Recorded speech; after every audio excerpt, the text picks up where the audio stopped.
Some tragic news out of the Los Angeles Dodgers organization as Maury Choo Choo Wills, one of the best base stealers in baseball history, passed away yesterday in Arizona. Maury Wills became one of the biggest proponents of making the stolen base back into baseball. Maury Wills was born in Washington, D.C., the seventh of 13 children. He would graduate from Cardozo High School and signed with the Brooklyn Dodgers after high school, spending 8 years in the minor leagues for them. Detroit had actually bought his contract from the Dodgers organization, but because he didn't think Maury was worth the $35,000, they decided to dump it back to the Dodgers. The Dodgers needed a new shortstop because Pee Wee Reese retired after the 1958 season, and both Bob Lillis and Don Simmer had struggled. So he was the main shortstop from June on in 1959. The Dodgers got to the World Series and won the 6 games against the Chicago White Sox. Wills would bat 5 for 20 and score twice. Simmer was then traded by the Dodgers, and Wills was given the keys to the shortstop organization. In 1960, he stole 50 stolen bases, which would be the first National League player since Max Carey in 1923.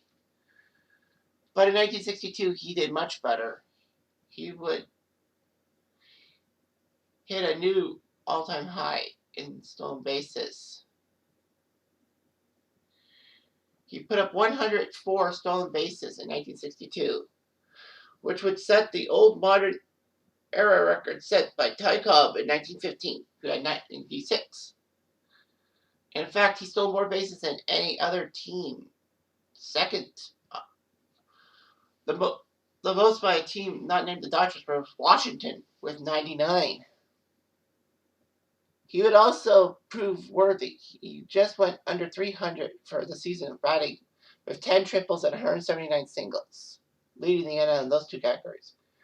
However, San Francisco manager Alvin Dark ordered his grounds crews to water down the base paths so that Wills could not steal bases. Wills played 165 games that year. The 162 games of the normal season and all 3 games in the best-of-3 playoff between the Dodgers and Giants for the NL crown, which would be the last time they would set a best-of-3 playoff. His 104 steals would actually be the record till Lou Brock in 1934 would steal 118. Controversially, in a sense, he won the NL MVP over Willie Mays for that 1962 season. He would get 2 more World Series titles with the Dodgers in 63 and 65. He even was a Gold Glove winner a pair of times, 61 and 62.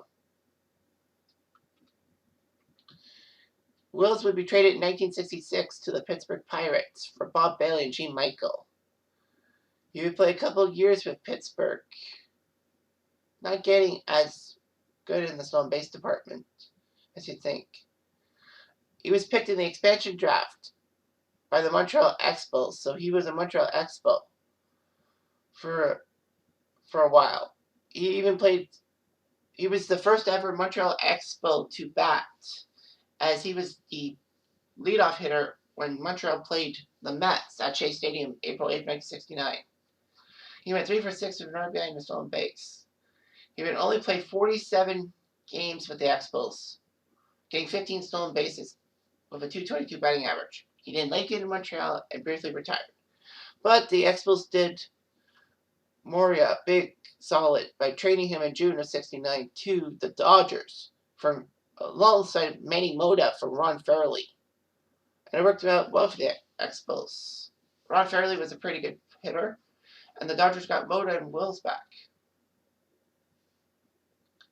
In 104 games with the Dodgers, he would steal 25 more bases. So he got 40 stolen bases overall.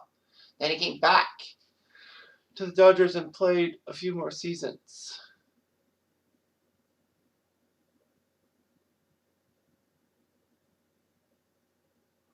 Wills would retire after the 1972 season. He was known for making the stolen base a prominent place in baseball. After years of it not being part of the game, he made it more of a strategy and all that. Maury would manage a lot of years in the Mexican Pacific League. San Francisco almost gave him a deal, but Wills did turn him down. Seattle would fire Darryl Johnson in August of 1980 and make Wills their manager. Unfortunately, he made many gaffes. He called for a relief pitcher where there was no one more up in the pen, held up another game for 10 minutes looking for a pinch hitter, and flew to California one time after leaving spring training game. Unfortunately, April 1981, he was trying his best to help his team out. So he ordered the Seattle grounds crew to make the batter's backs 1 foot longer than regulation. Unfortunately, that did not work out. He got a couple of games suspension. He would finish 26 and 56 for the Mariners as a manager. 317. Not one of the best. Personal life, he had a lot of actors, a lot of girls he had, and all that. So anyway, Wills would abuse alcohol and cocaine for a while till getting sober in 1989. He had cocaine problems. So, Wills died at his home